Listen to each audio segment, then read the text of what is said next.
DNA testing firm 23andMe has filed for bankruptcy in the United States.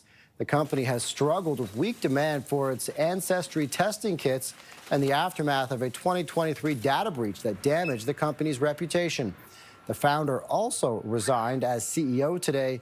Shares in 23andMe have been plummeting.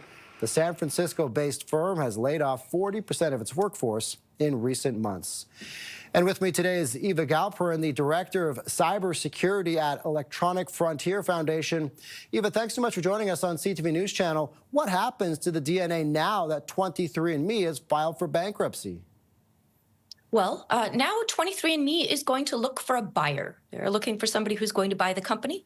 And presumably, the thing that the company has to sell is the enormous amount of ancestry data belonging to its users and relatives of the users that it has been acquiring over the last several decades.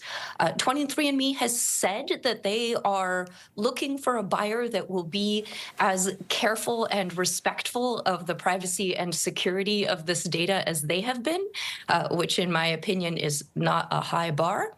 But also, they are not in a position to bargain. And once they sell, the company that buys this data can then go on and sell it to whoever they want. You touched on the privacy issue. The California Attorney General has urged people to delete their data from 23andMe. What is the level of concern it could fall into the wrong hands, and what should consumers who have used this data before be on the lookout for? I think that people who have given their ancestry and DNA data to 23andMe should be very concerned, and I encourage them to log into their accounts and to request a full deletion of their data.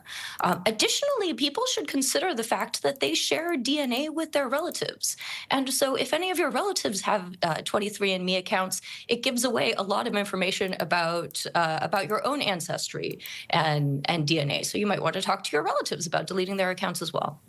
In general, why has demand been so poor? I can't say. You'll have to ask 23andMe. Fair point right there. Thank you so much. Eva Galperin, the Director of Cybersecurity at Electronic Frontier Foundation. Thanks so much for your time. Thanks for having me.